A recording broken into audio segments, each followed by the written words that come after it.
Boatworks today is sponsored by Total Boat and Alexseal Yacht Coatings, as well as supported by the generosity from the beautiful folks over on Patreon. Thank you so much. Oh my, we got a leaker.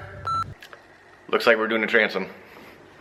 So welcome back everybody. I hope you're all having a great weekend. My name is Andy with Boatworks today, and this week we're following up from last week's video and taking a closer look at this transom, specifically this Armstrong bracket. Now, as you can see behind me, I pulled the engines. That's probably not a good thing, right? Let's just get started. So as a quick recap from last weekend's video, I had a bit of skepticism about this Armstrong bracket, specifically how well it was sealed. So I filled the thing up with water and let it sit over the weekend to see if anything was going to leak out. And looking at it here, this is now Monday morning. The bottom from the exterior looks high and dry, not a single leak, drip anywhere. That was very good. Actually, I had a little bit of hope going into this. And, you know, all the water's still there. Well, at least most of it's still there. We gotta wait till we crawl up on the interior and see a mini little swimming pool going on in the engine well. It looks so sad. And overall, I mean, to be honest, it's really not that bad. I mean, from what I'm able to see, it's really only two bolts that were leaking. You know, that one there and then another one further down towards the center line of the hull. This area in general, basically I had two concerns with. One, I wanted to make sure that the actual bracket itself was sealed to the hull, which it appears to be. But the main or the big problem or concern that I have looking at this transom is that I honestly just think that it's underbuilt. Something that I gotta keep in mind is that this Armstrong bracket is technically rated for holding up to twin 250s. Now right now it's just got a pair of 135s on there, which the way that the transom is now, it may or may not work. If someone were to actually slap a pair of 250s on here, I personally just don't have a whole lot of confidence that the transom would actually be able to handle that kind of torque. I think for the time being, I'm gonna kind of go forward with the attitude that, all right, the exterior of the bracket, that is not gonna come off for now. I mean, hopefully it won't, but at least right now that's not part of the game plan. But I am gonna be beefing up the interior of the transom.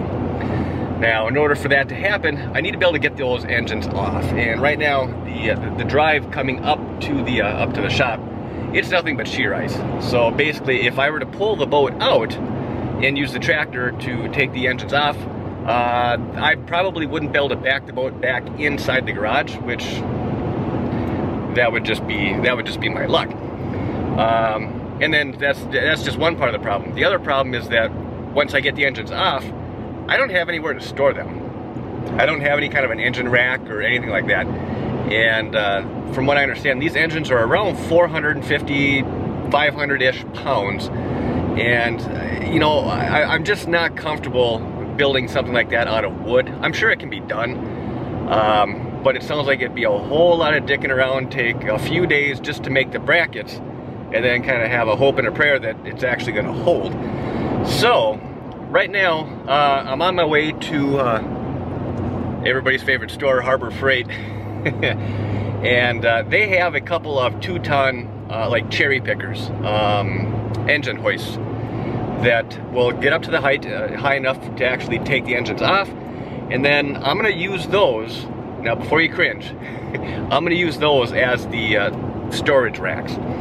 Now, I know that they're gonna lose hydraulic pressure as they sit with a load on them. So what I'm gonna do is I'm gonna basically wedge like a 4x4 post underneath the arm of the hoist. And that way, if the hydraulics kind of relax a little bit, the arm will still be supported, and hopefully that'll work. The reason I'm going with the engine hoists is strictly because of cost. These hoists are $230 a piece. So for less than $500, I'm gonna have a stand and a lift for both engines. Now, I looked at buying, or at least I looked into finding some actual metal engine cradles, or, you know, things I can mount the engines on. Each stand that I found, which was for one engine, each stand was between $500 and $700. So I'd be looking at $1,000 to $1,400 to store these engines versus less than $500. So for me, I guess it's worth a shot. So that's kind of the plan going forward right now. So right now, headed to Harbor Freight and see if we can get a couple of these bad boys loaded up. All right, well, that ended up working out really, really well. When I was checking out, and this wasn't something I was not aware of, but I was checking out, the guy at Harbor Freight, when he was ringing everything up, he's like, oh, well, let me check on something. Dude ended up saving me $100. So sweet. So these ended up costing like $180 a piece instead of $230, something like that. So awesome. So now I gotta get these things put together.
Now, I fully realize that this is not ideal, all right?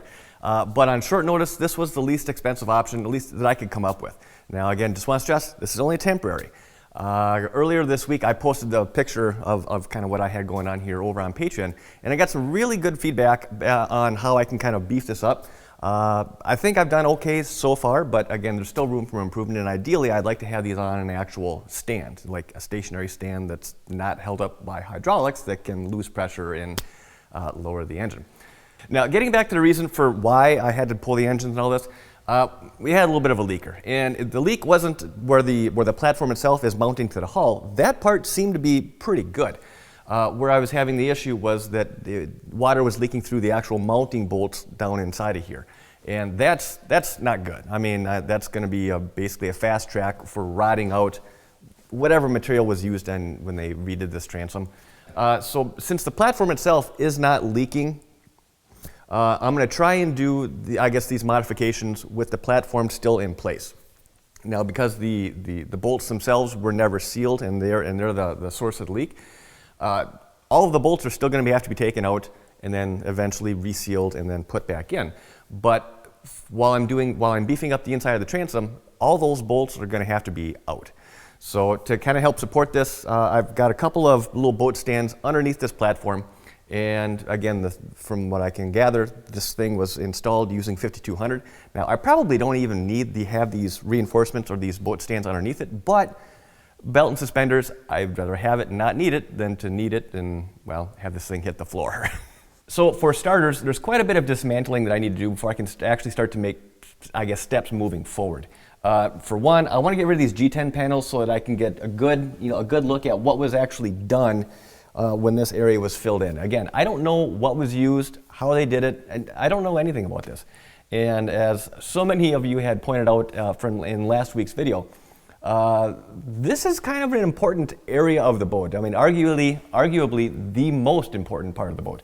And there's too many questions that I have, there's too many unknowns. So, just for peace of mind, at least right now, I may revise this plan moving forward once I actually dive into this a little bit more.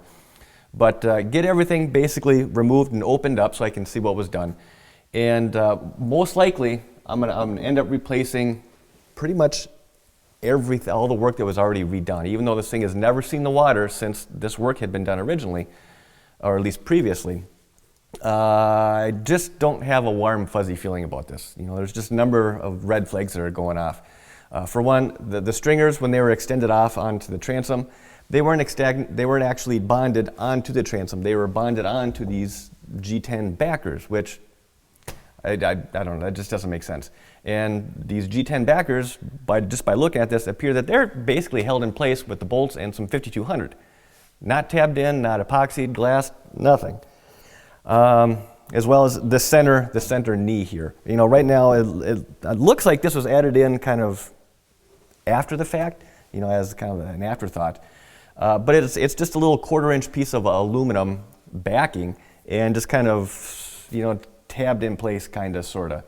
I'd like to be able to beef that up, you know, to a good thickness and have it come up and extend higher up on this transom, so it's actually reinforcing the transom.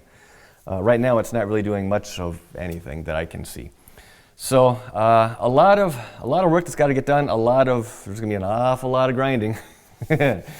It's got to get done. It's got to get done, and so that I can, you know, have some peace of mind.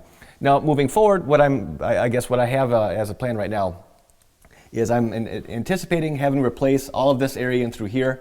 I want to build this area up to be flush with the top, because right now there's a it dives in right here and then it bumps back out. So there's a real thin spot all the way around where the opening was. I'm guessing that's where the engine cover originally kind of butted up to.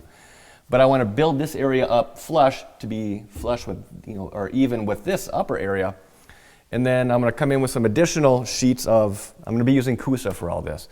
Some additional sheets of Kusa to basically go over top this entire area. So the top is bonded in with the bottom, and it's all one solid piece. You know, it's not kind of put together like a jigsaw puzzle. Overall thickness, right now, this top area through here, this is only 1.25 inches thick, and it looks like it's all plywood.